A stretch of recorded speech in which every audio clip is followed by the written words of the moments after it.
Bom dia. Começaremos dentro de 5 minutos, aproximadamente às 9 horas. Se alguém tiver alguma pergunta, entretanto, faça favor.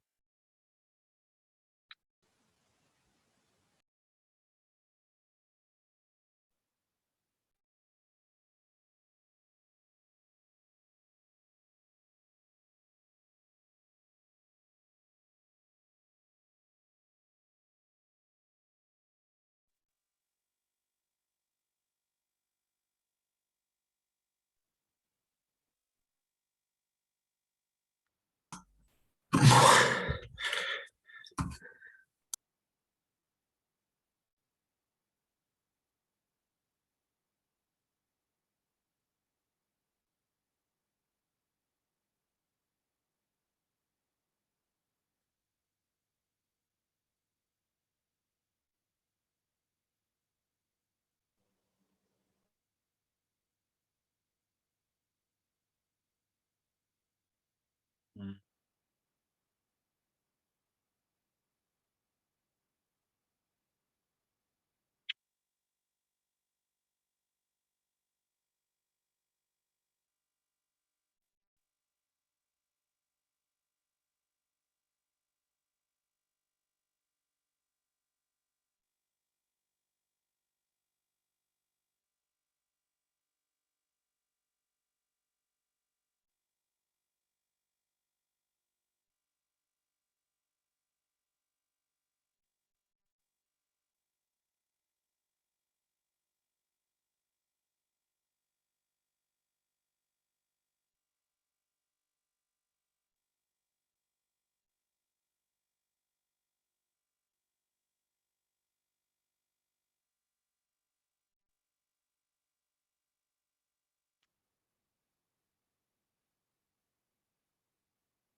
A aula de hoje será sobre continuidade uniforme, teorema de Anne-Cantor e as consequências desse resultado relativas ao problema de saber que funções são integráveis, portanto, integrabilidade.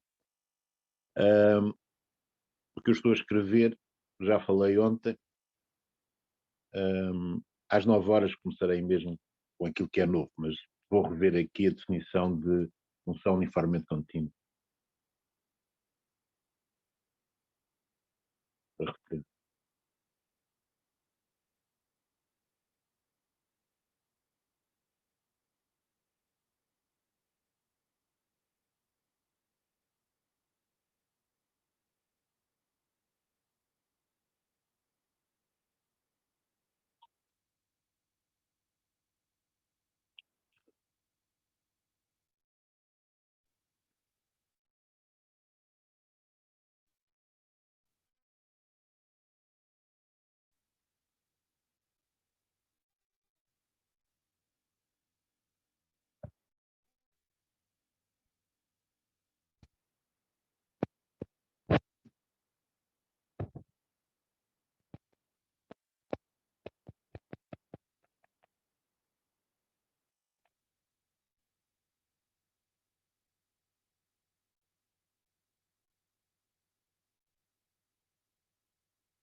Pois bem, está aqui escrito a definição de continuidade uniforme,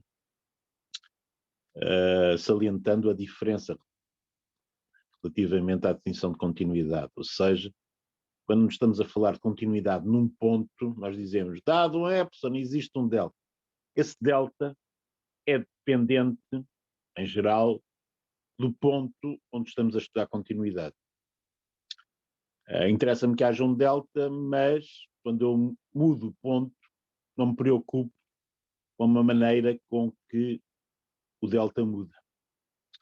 Pois bem, continuidade uniforme é a propriedade em que nós falamos de uma função definida num certo conjunto e queremos garantir que existe dado epsilon, existe um delta, funciona para todos os pontos no conjunto. Portanto, esse quantificador que está aí nessa condição, qualquer que seja o z pertencente a A, notem que existe o delta está antes, portanto, nós arranjamos o delta antes de sabermos qual é o ponto em A que estamos a considerar.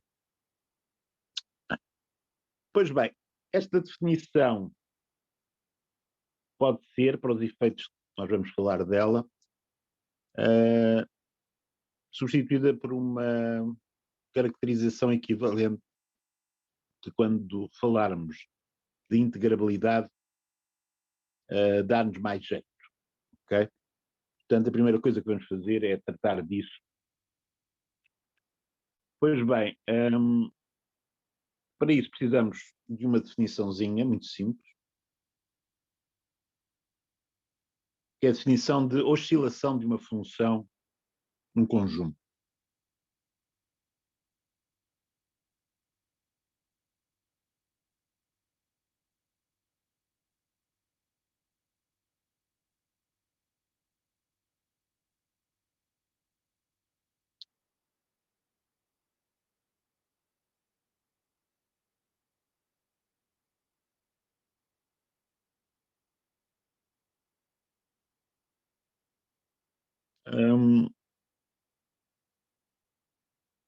Uma função real, portanto, com valores reais. Okay? Também podia fazer a definição para funções com valores vetoriais, mas não é para isso que eu vou precisar da definição, portanto, esqueço isso. Portanto, se eu tiver uma função g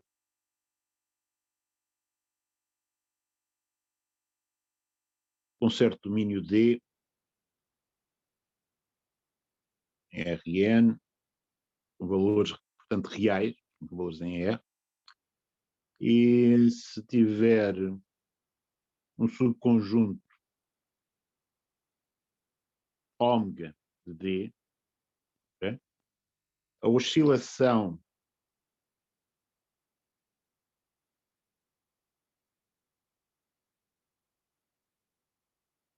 de G em ômega se abrevia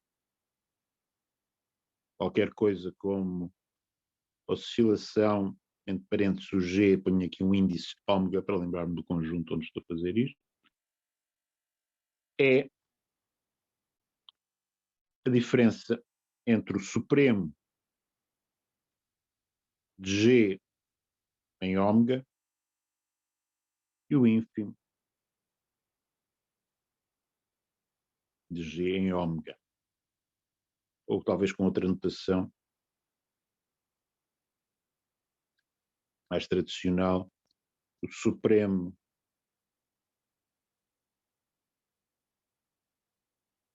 do G de X, da X pertence a ômega,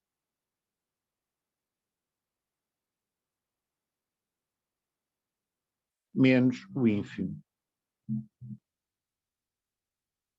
O G de X, tais que X pertence a ômega. Faço notar uma coisa. Este supremo e este ínfimo nada impede de ser infinito, mais infinito e menos infinito, não é? Para o ínfimo. No caso particular do supremo ser mais infinito e o ínfimo ser menos infinito, eu convenciono que mais infinito menos infinito é mais infinito, ok? portanto, esta oscilação é algo em R/, está bem? Portanto, pode ser um valor finito ou infinito. Nos casos em que vamos lidar com isto, vamos ter funções contínuas, olhar para os valores de uma certa bola e será sempre finito, mas a definição em geral pode mudar valores infinitos. Pois bem, portanto, nós muito simplesmente estamos a olhar, portanto, numa oscilação, de certa maneira é lógico, não é? Portanto, estamos a olhar para o supremo dos valores num conjunto, para o ínfimo, fazemos a diferença e aquilo dá-me o máximo de oscilação. A função tem ali, não é? Pois bem, com esta definição de oscilação, eu posso notar que arranjo uma definição de continuidade uniforme equivalente àquela que tem lá em cima. Para isso, notem o seguinte: se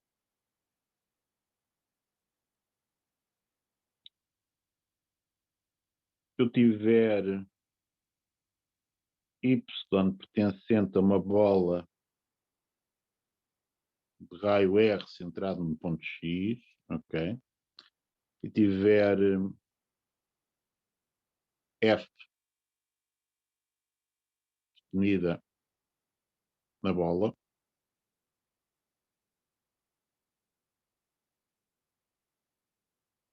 se eu considerar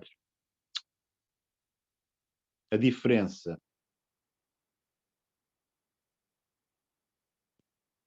entre o valor de F no ponto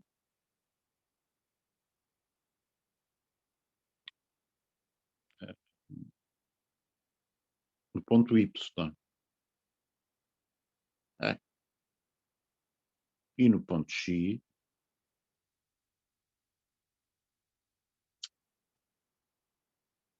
esta diferença, portanto, que é a diferença de um ponto, algures na bola, menos o valor no centro da bola, em modo, isto será sempre menor ou igual à oscilação do F naquela bola, certo? Portanto, quando eu pego um valor num ponto, alguns na bola, subtraio o valor no centro, considero o módulo disso, um majorante disto será a oscilação do F na bola. Okay? Por outro lado,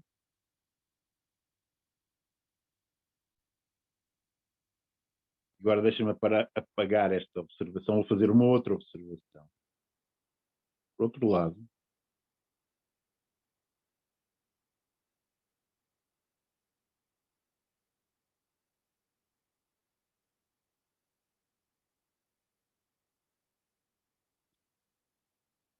vocês tiverem dois pontos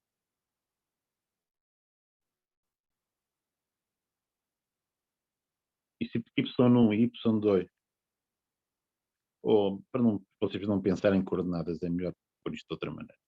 Y e Z pertencerem à bola de raio R centrada em X, com F definida nessa bola, com valores reais. A diferença entre os valores em Y e em Z, em módulo, pode ser majorada pela desigualdade triangular como Fy menos o valor no centro da bola, em módulo, mais Fz menos F, módulo de Fz menos F de X. Okay? Ou seja, podem estimar o módulo da diferença entre valores em dois pontos por a soma da diferença do valor num deles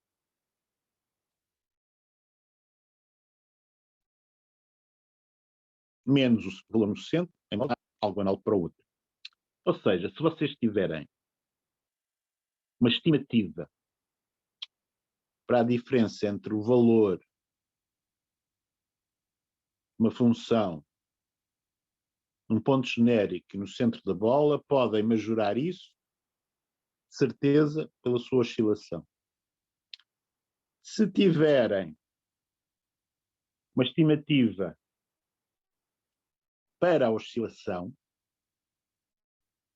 reparando nesta última desigualdade que eu escrevi, vocês também podem estimar a oscilação por 2 vezes o supremo das diferenças entre valores num ponto genérico e no centro da bola.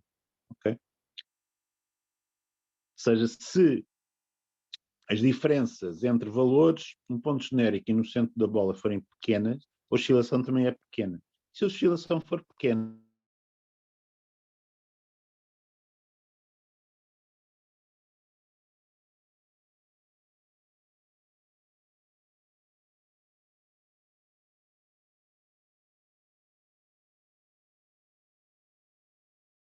equivalente continuidade uniforme, que é esta que vamos pôr agora aqui.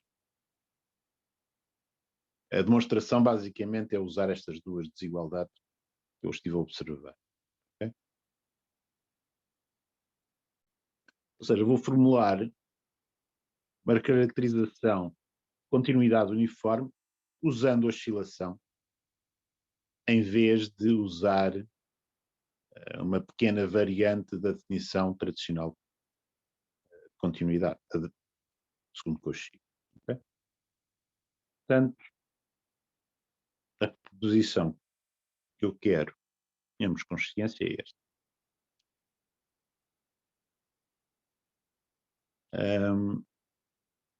O F, como atrás,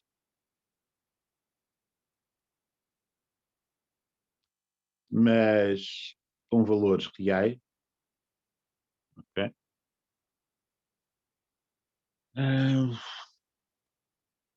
Valores reais não, pode ser valores vetoriais.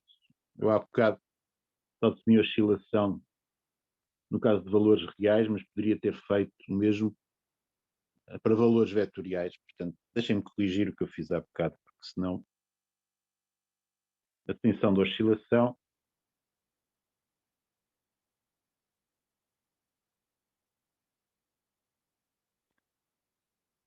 vamos considerar o caso geral. Aquele caso é um caso particular para funções reais, mas se eu tiver uma função, certo, domínio em Rn, valores em Rm,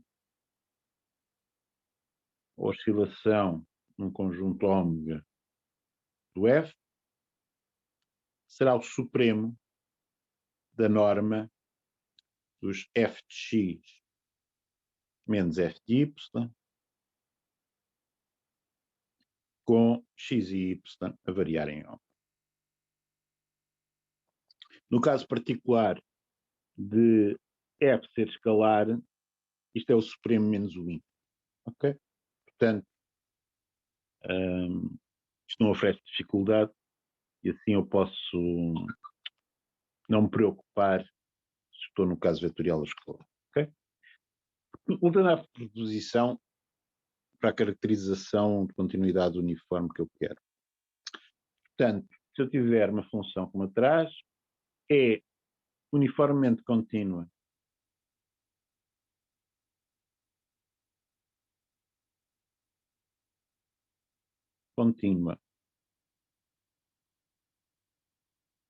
em A, se e só se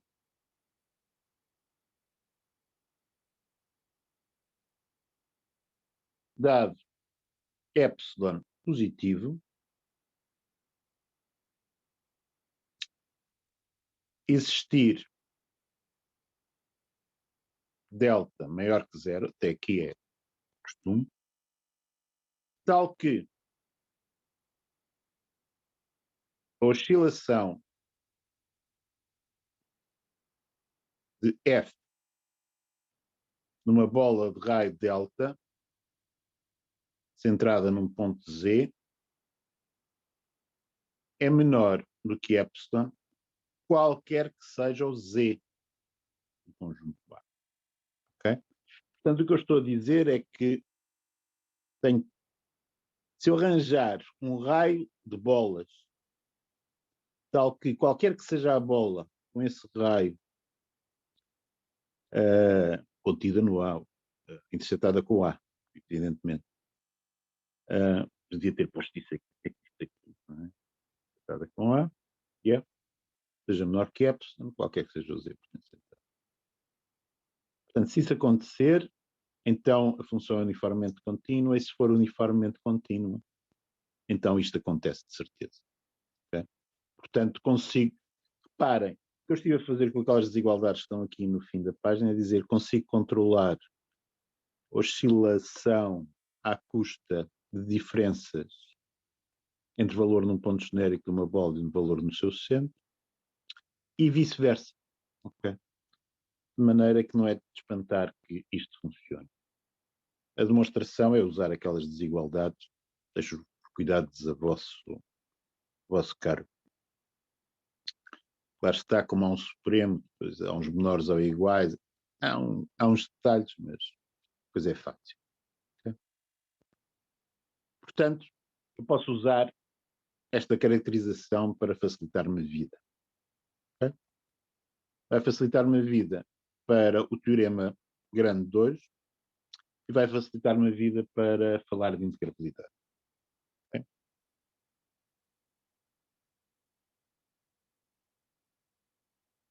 Portanto, qual é o teorema grande 2? O teorema de Dine-Cantor, que eu já tinha anunciado ontem.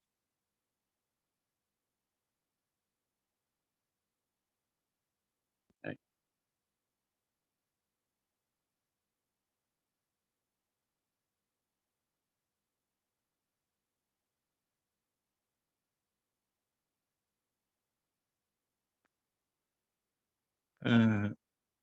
Uma função f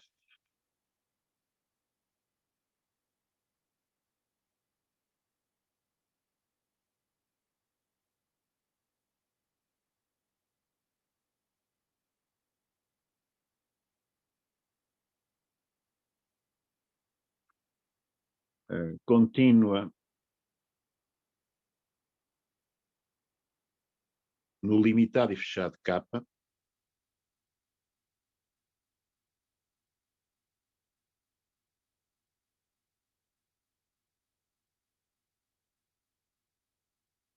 é necessariamente uniformemente contínua.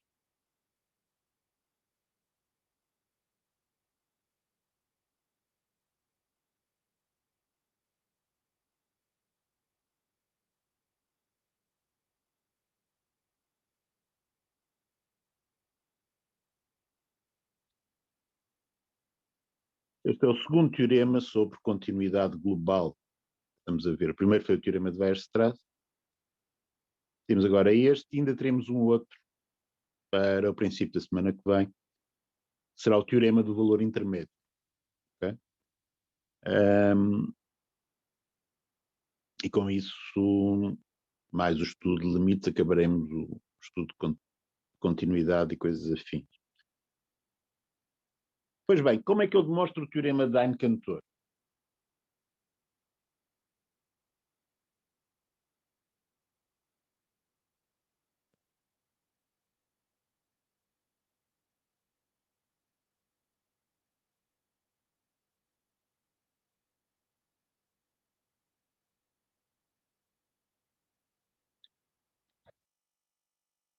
Pois bem, a demonstração baseia-se na seguinte ideia. Pensámos cuidadosamente no que é que aconteceria se o F não fosse uniformemente contínuo. Portanto, se F não fosse uniformemente contínuo,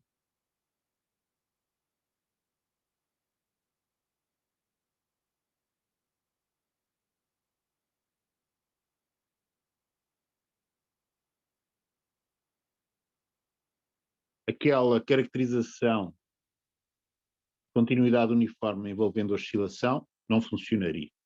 Ok? E, portanto, o que é que isso quer dizer? Portanto, se negarmos a condição na caracterização de oscilação de continuidade uniforme, existiria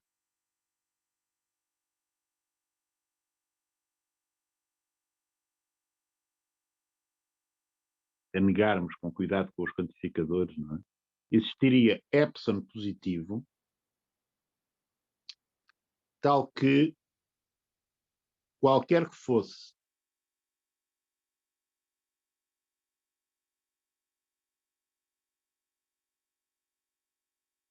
delta maior que zero, existiria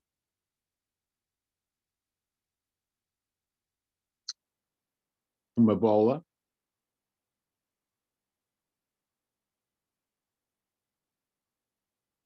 de raio delta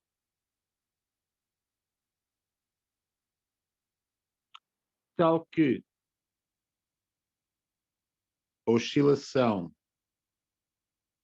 do F nessa bola de raio delta centrada em Z seria maior ou igual a epsilon. Ok?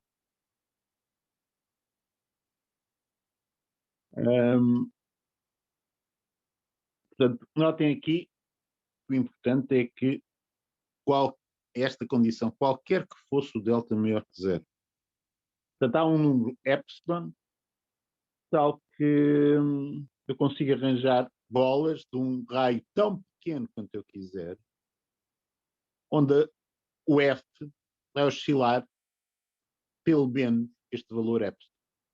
Ok? Portanto, eu escolher o delta sucessivamente igual a 1, 1 meio, 1 terço, 1 quarto, 1 quinto, etc.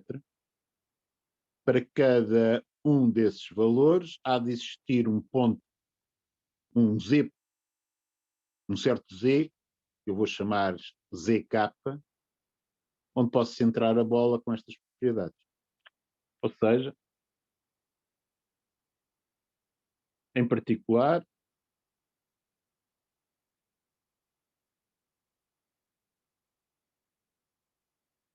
existirá uma sucessão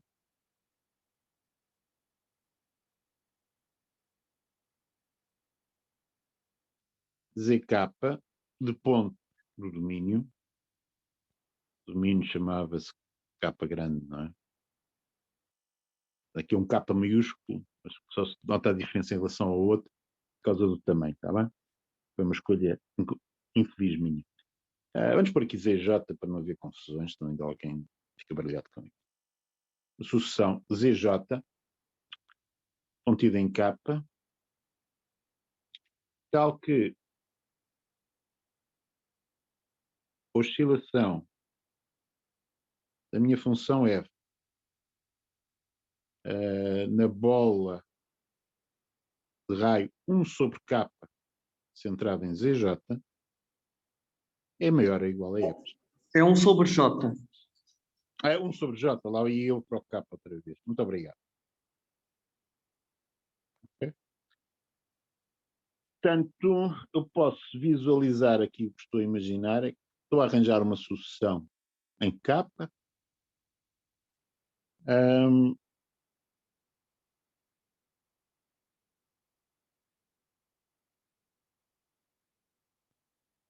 Portanto, imaginemos que o meu K é assim, uma coisa qualquer. K grande é esta coisa. O que eu estou a dizer é que arranjo pontinhos. Um ponto Z1, algures, tal que a bola de raio 1, nesta bola de raio 1 centrada em Z1, o F oscila pelo menos epsilon. Okay? Algures haverá um Z2, tal que na bola de raio 1 meio centrada em Z2, o nosso amigo F também oscila pelo menos epsilon. Haverá algures um Z3, tal que na bola de raio 1 terço centrada em Z3, okay? Portanto, eu estou a considerar bolas de raio 1 sobre J centradas em cada ZJ. Portanto, aqui F oscila pelo menos esta. Ok? Bom, e agora qual vai ser o ingrediente para esta coisa acabar? Vai ser o mesmo que usamos no teorema de Weierstrass. A sucessão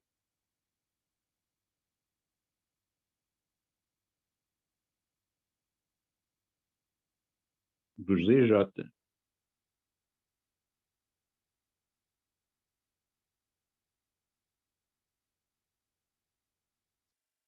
é uma sucessão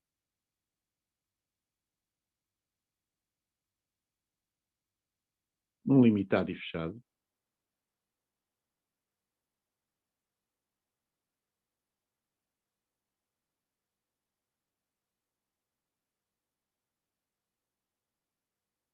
Logo, possui uma subsucessão convergente. Para um ponto K.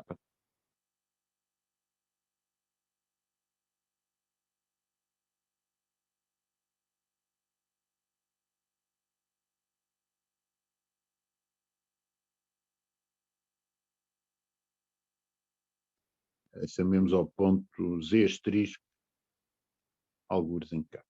Okay? Portanto, aqui há de haver um Z asterisco, algures, que, se tirarmos fora uns quantos dos ZJ, os que sobrarem vão se aproximar aqui do nosso amigo Z asterisco, de alguma maneira. Pois bem, notem que os Zs que se aproximam do Z asterisco, além de se aproximarem do Z asterisco, também têm raios de bolas à volta dele, eu tenho a certeza que há uma oscilação de pelo menos epsilon, cada vez mais pequeno. Okay? E é fácil mostrar, vocês têm que lidar com as duas coisas que eu mencionei. A substituição estar a convergir para o Z asterisco e os raios serem cada vez mais pequenos. Dada uma qualquer bola BR de Z asterisco, esta contém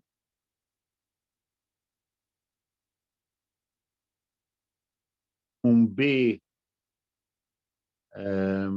1 sobre J ZJ para um J suficientemente grande.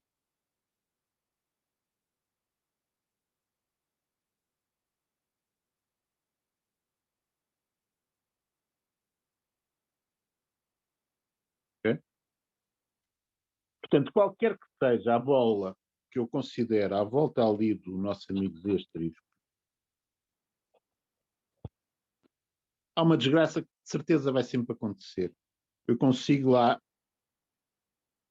meter dentro uma daquelas bolinhas vermelhas onde a função oscila pelo menos epsilon. Ora bem, se isto está a acontecer, aquele Z asterisco não pode ser um ponto de continuidade da função f. Porquê? Porque reparem que o R é qualquer. Portanto, se eu diminuir o raio da bola em torno de Z asterisco, o que aconteceria com a oscilação nessa bola, quando o R tende para zero, é que a oscilação tenderia para zero.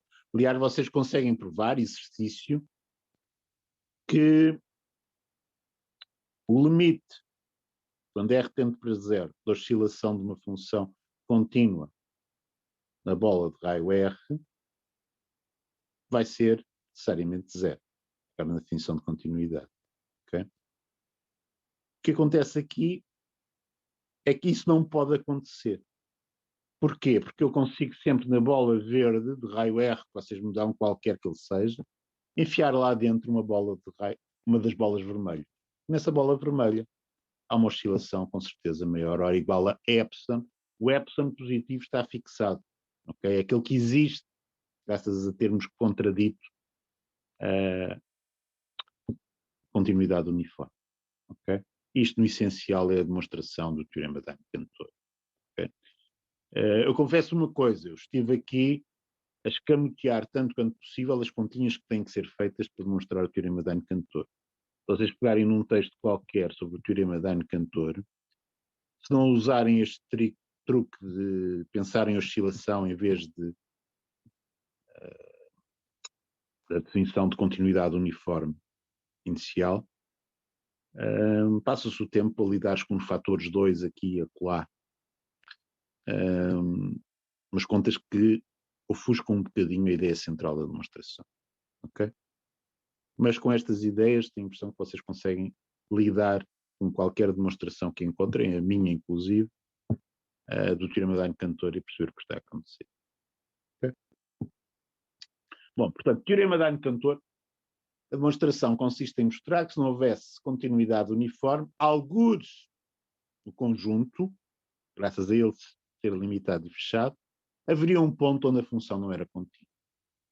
Okay? E para isso usamos a caracterização dos limitados e fechados via sucessão. Okay? Portanto, a ferramenta que já tínhamos usado no verso. Bom, para que é que isto me serve? Também já falei alguma coisa sobre isso na aula passada. Serve-me para começar a perceber coisas sobre integrabilidade. Que funções são integráveis? Para isso, vou recordar uma coisa que sabíamos sobre integrabilidade à custa da definição de integral. Portanto, eu vou recordar isso aqui, de alguma maneira já mencionei isso para trás. Se eu tivesse uma função, eu ter uma proposição, se eu tiver f definida no conjunto A, num conjunto A não, num intervalo, vamos pôr um I para intervalo, em R, e o intervalo limitado e fechado,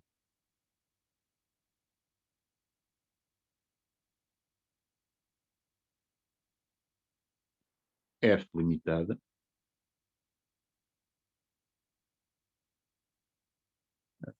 F é integrável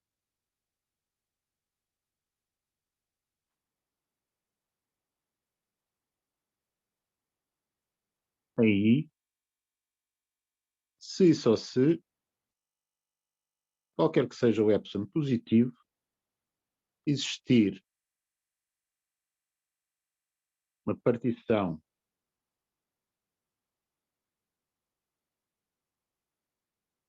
P de I, tal que a soma, digamos em alfa, usando alfa para o índice, de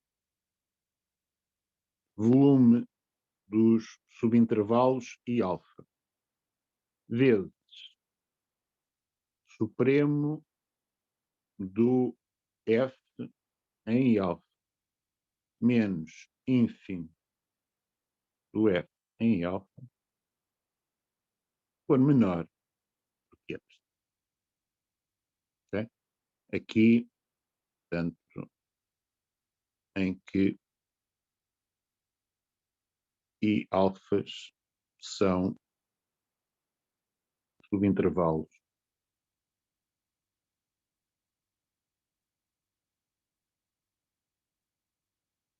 de I definidos pela partição. Okay?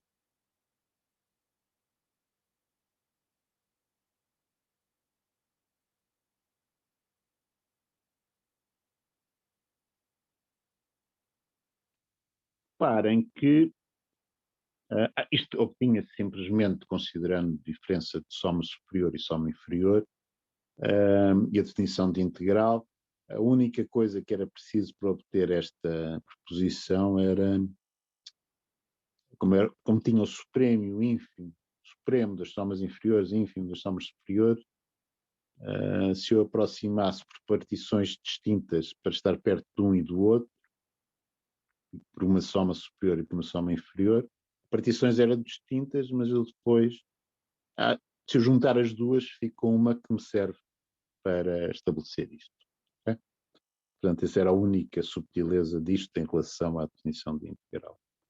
Reparem que esta diferença que está aqui, supremo do f em alfa menos o ínfimo do f em alfa, é uma oscilação do f. Okay? No sentido que falamos há pouco. Portanto, eu posso chegar aqui a pagar aquela diferença entre supremo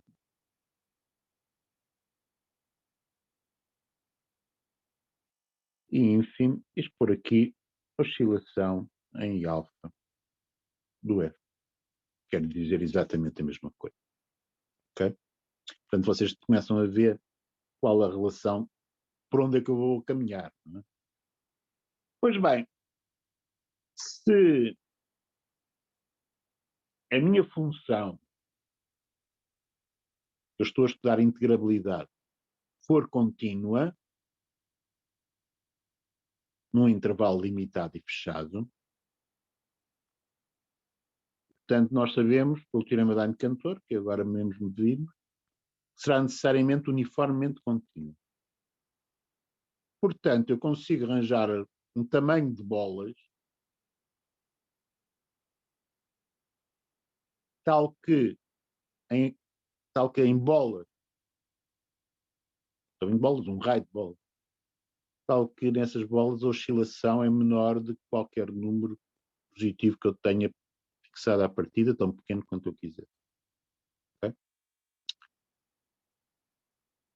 Em particular,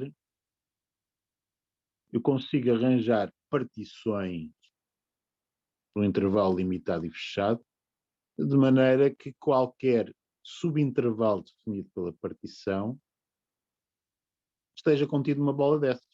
Simplesmente, como é que eu faria isso se eu quisesse arranjar um algoritmo para fazer essa coisa? Podia subdividir ao meio cada intervalo, cujo produto cartesiano dá o intervalo I, por bisseções sucessivas, até ficar com um diâmetro de cada subintervalo, tal que tivesse a certeza que havia dentro da bola. Okay, posso fazer isso. Portanto, eu posso fazer a seguinte conta. Okay? Professor, Sim, diga. na página anterior. Oh, diabo. Página anterior, que eu tenho aqui. Esta? A que acabou de apagar. Que acabei de apagar. Ok.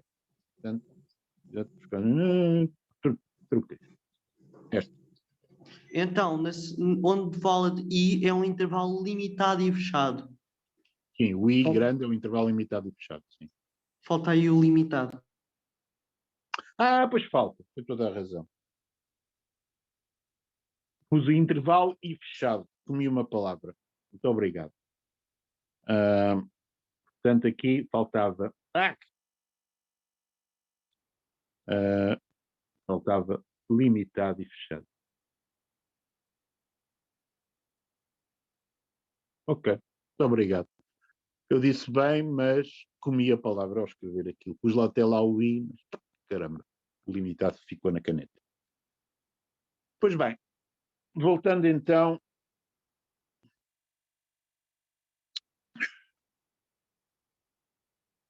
ao que já me preparava para fazer.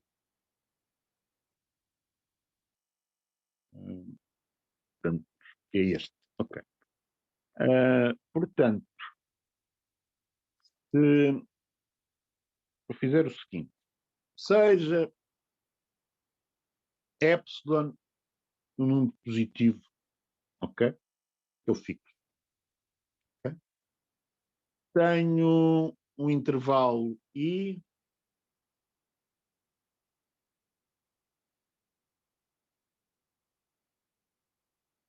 limitado e fechado.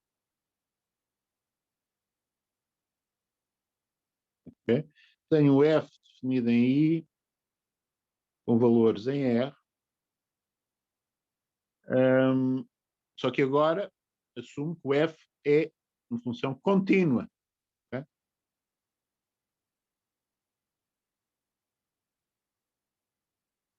Portanto, pelo teorema de Cantor, F é uniformemente contínuo.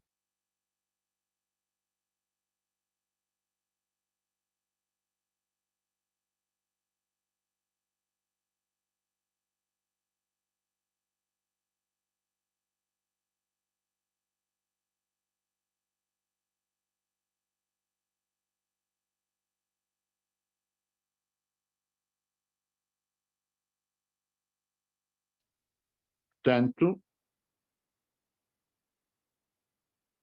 existe delta positivo, tal que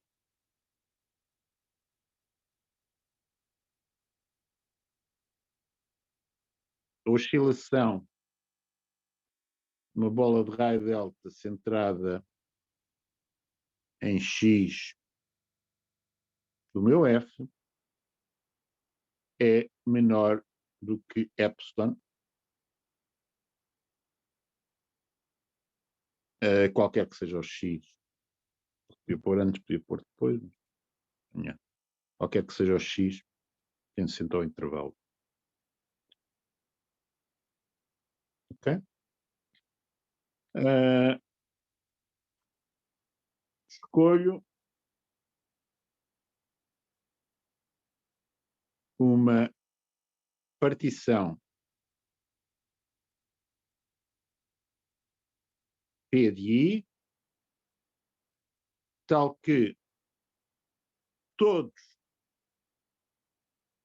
os seus subintervalos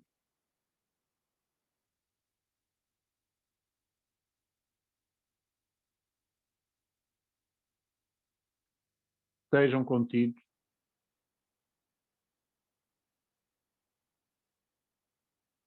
em bolas de raio delta centradas em X para algum X.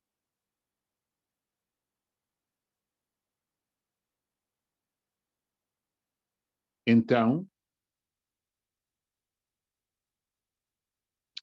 aquela soma que eu tinha considerado, que é os volumes dos I alfas vezes oscilações, okay, será menor do que epsilon vezes a soma dos volumes dos I alfa. Bom, mas isto é epsilon, a soma dos volumes dos I alfas é o volume do I. Ok? O volume do I é uma constante. Ok? Portanto,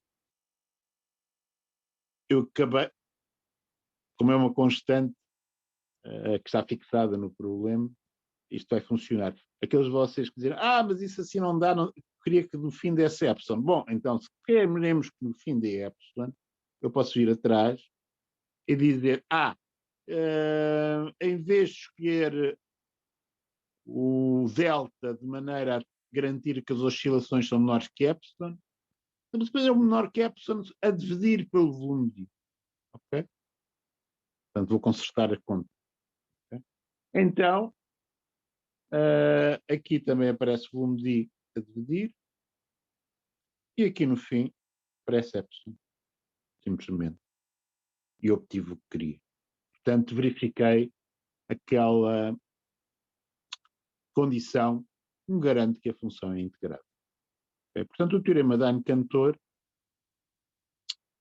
tem como consequência o seguinte teorema sobre a integrabilidade de funções contínuas definidas em intervalos limitados e fechados.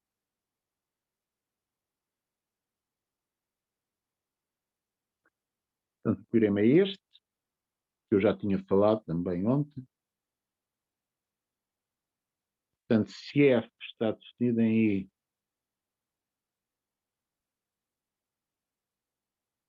com I1, e agora vou pôr a vermelho aqui, intervalo, porque isto só funcionou para intervalo, ok? E quando tentarmos sair da situação de intervalo, deixa de funcionar, como veremos a seguir. Um intervalo limitado e fechado.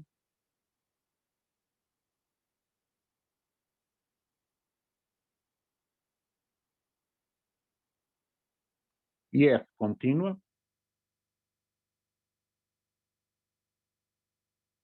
Então,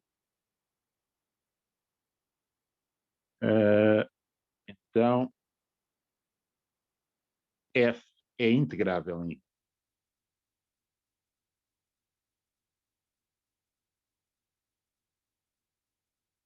Do ponto de vista de cálculo 1, isto resolvia-me todas as continuidades de funções contínuas em intervalos limitados e fechados. Não é?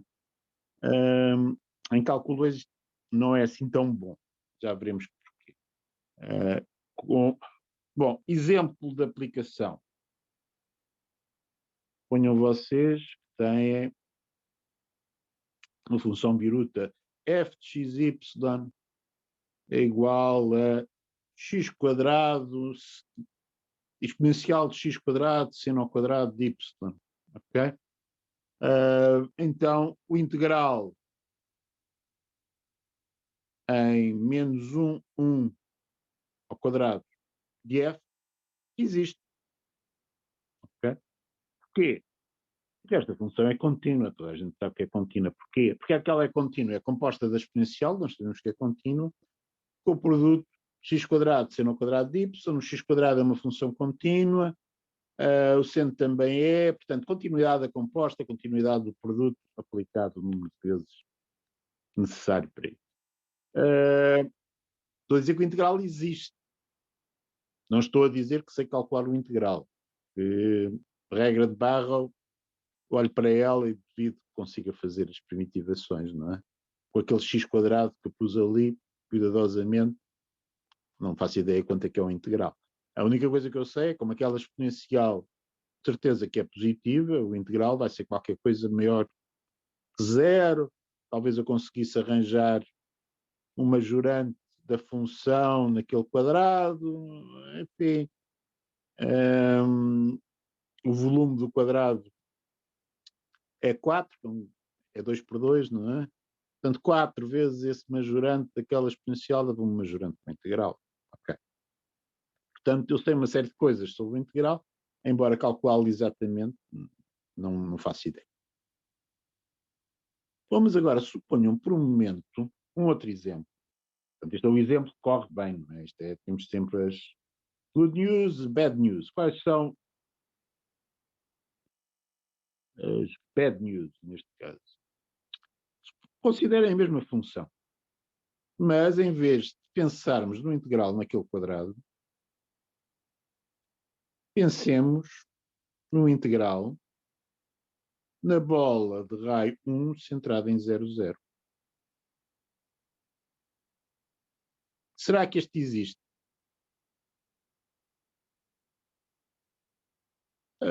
Bom, a função é contínua, só que o domínio já não é um intervalo limitado e fechado.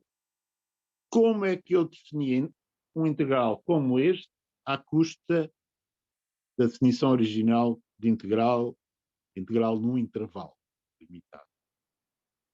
Bom, o que eu fazia era meter o conjunto dentro de um intervalo. Aqui tenho ali a bola de raio 1 centrada em 0, 0, até posso meter naquele quadrado, não é? Isto era feito à custa do integral duplo em menos 1 ao quadrado, uma função que eu chamava f asterisco, que era o prolongamento trivial do f. Portanto, o f asterisco era igual ao f na bola e era 0 fora da bola. Okay?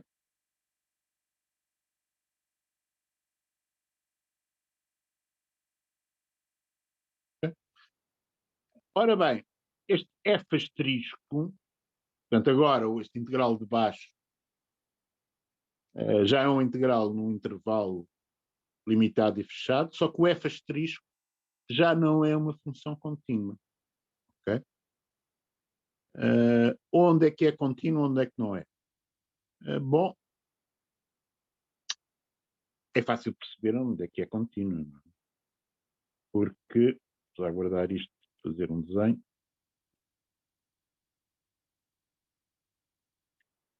Portanto,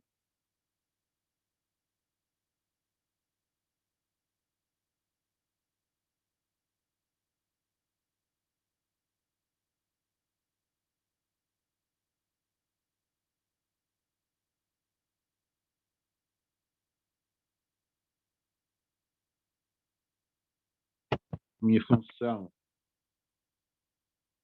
estava definida na bola de raio 1, entrada em 0, 0. Estou aqui a representar a azul. A circunferência de raio 1 estou a representar a azul. E, portanto, a minha função era aquela exponencial neste círculo, onde o f toma valores, porque é uma exponencial, toma valores positivos. Certo? A minha função f asterisco é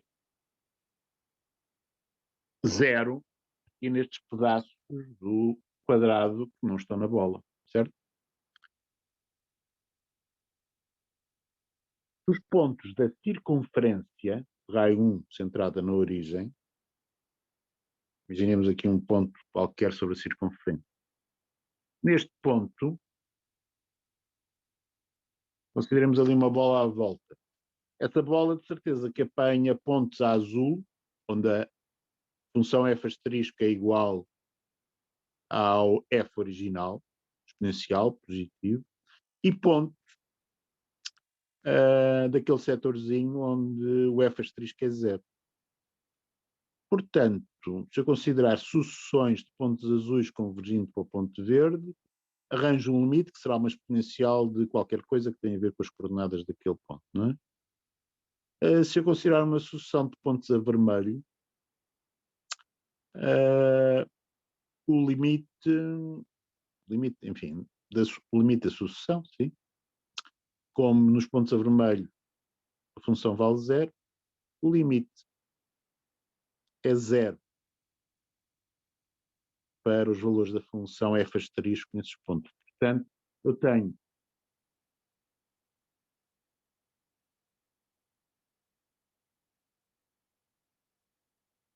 para o f asterisco de uns pontos vermelhos, chamemos de zk, ok?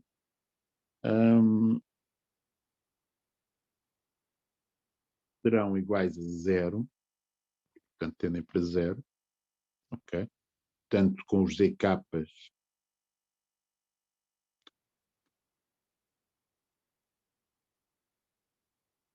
aqui. E os f asteriscos de wk com os wk pertencentes à bola são iguais a exponencial de wk1, wk tiver coordenadas wk1, wk2, não é? wk1 quadrado vezes seno ao quadrado de wk2, ok? Que tenderão para a exponencial para o valor. Portanto, isto não interessa, não tendo para 0. Okay? Portanto, aqueles pontos a verde sobre a circunferência são pontos onde a minha função f asterisco não é contínua. Okay? Portanto, f asterisco não é contínua,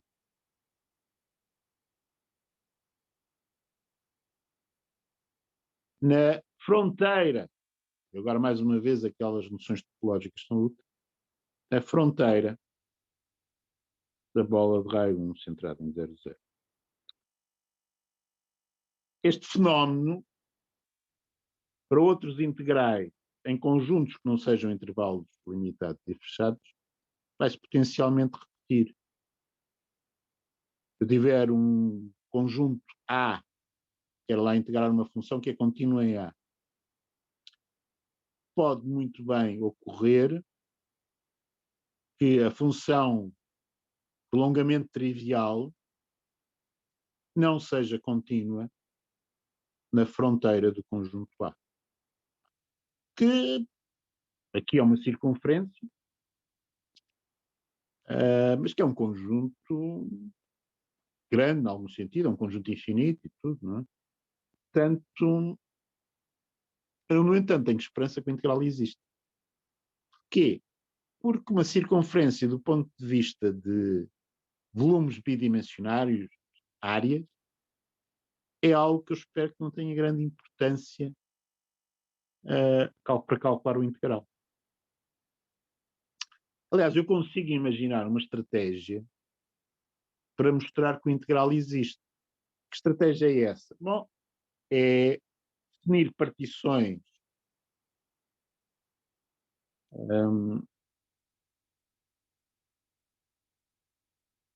do intervalo de maneira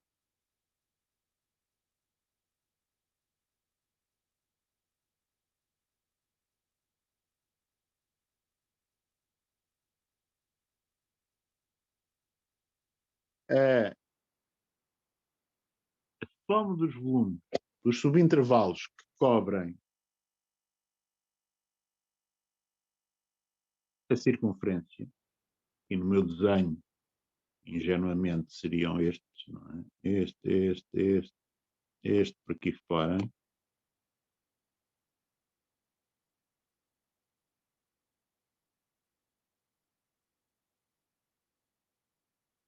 Enfim, vou continuando, não é, à volta.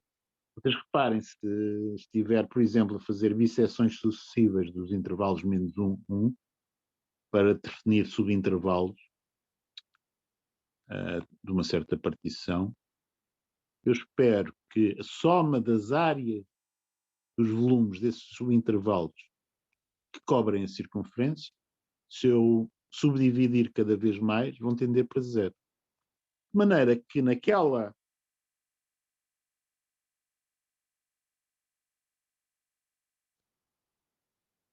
soma dos volumes, dos subintervalos e alfa, vezes oscilação do F nos intervalos e alfa. Bom, agora seria do F asterisco, não é? Em geral. Okay? Eu espero dividir isto em duas partes. Okay? Por um lado, uma soma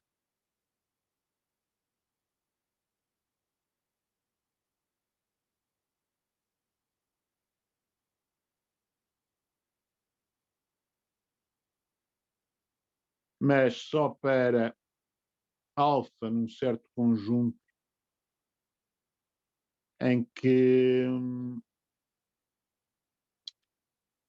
aqui as oscilações são pequenas,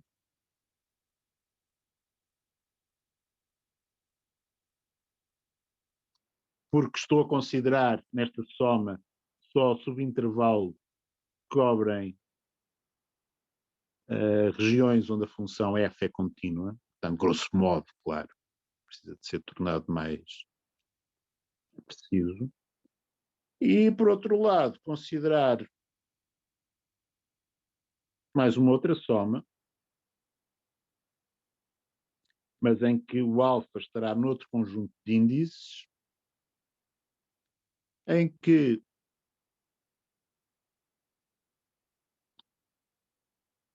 as oscilações são grandes, porque estou a apanhar intervalos onde o F não é contínuo, mas que tenha uma soma de volumes pequena. Okay? Portanto, a estratégia para tentar mostrar integrabilidade em situações mais gerais vai ser esta. Okay? É esse o resultado que vamos ver na próxima aula. Já temos, digamos, todos os pressupostos necessários montados. Okay? Portanto, bom fim de semana. Até lá, ficamos por aqui hoje. Bom, até segunda-feira. É para demonstrar integrabilidade em conjuntos limitados. Sim, exatamente. Portanto, nós queremos lidar com a questão, quando é que um F limitado, um conjunto limitado, é integrável. Isso reduz, como vimos hoje, a estudar a integrabilidade do prolongamento trivial no intervalo limitado e fechado. Ok? Isso vai ter alguma coisa a ver com o conjunto onde a função prolongamento trivial vai ser contínua ou não vai ser contínua. Portanto, o que nós vamos fazer é pensar, será que funções que não são contínuas, se eu conseguir controlar de alguma maneira o conjunto dos pontos de continuidade, posso garantir em certas circunstâncias que são integráveis? A resposta vai ser sim, desde que o conjunto dos pontos de continuidade tenha aquilo que nós vamos chamar medida nula. Portanto, na segunda-feira nós vamos definir medida nula e depois dar umas dicas de como é que se justifica esse teorema, que é relativamente complicado de um ponto de vista técnico, não podemos fazer tudo, mas pode-se dar uma ideia do que é preciso para ele funcionar. E depois vamos querer é aplicá-lo, ou seja, olhar para funções e conjunto e decidir se uma função é ou não integrável. Para isso precisaremos de várias coisas. Portanto, ao fim da aula de segunda-feira espero já ter ferramentas para decidir o que é integrável, o que é que não é, com grande facilidade. Ou pelo menos com uma certa facilidade. Professor, pode mostrar o slide anterior? Pode mostrar a página anterior? A página anterior, posso. Quadros bem. Esta aqui. Esta aqui? Sim. O que é que são essas linhas amarelas? Todas estas linhas amarelas seriam as subdivisões para intervalos, ok? Portanto, para definir subintervalos portanto, seriam a definição de uma partição, ok? Portanto, eu prolonguei-as para fora do quadrado, não devia ter feito, mas era mais fácil para eu desenhar, não é? Portanto, é isso que eu estou a dizer. Portanto, quando você faz isso, sim, quando subdivide os intervalos, fica aqui com um reticulado fininho. Portanto, vai haver alguns subintervalos que tocam na circunferência e outros que não tocam. Aqueles que tocam na circunferência, é aí que a função f' não é contínua. Aqueles que não tocam na circunferência, tem aí uma função que é contínua, ou zero, ou aquela exponencial. A contribuição daqueles onde tem continuidade, eu vou conseguir controlá-la com as ideias que usamos hoje. Nos outros, a minha esperança é que a soma das áreas dos subintervalos que eu fui marcando aqui a preto, mas não acabei, não é? De alguma maneira tenda para zero e possa controlar essas parcelas graças à sua área poder ser cada vez mais pequena, com partições cada vez mais finas. Okay? Nós veremos isto na segunda-feira de maneira mais rigorosa. Está bem? Professor, diga. Uma pergunta de cariz mais técnico.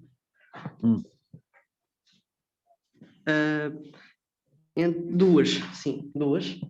Então,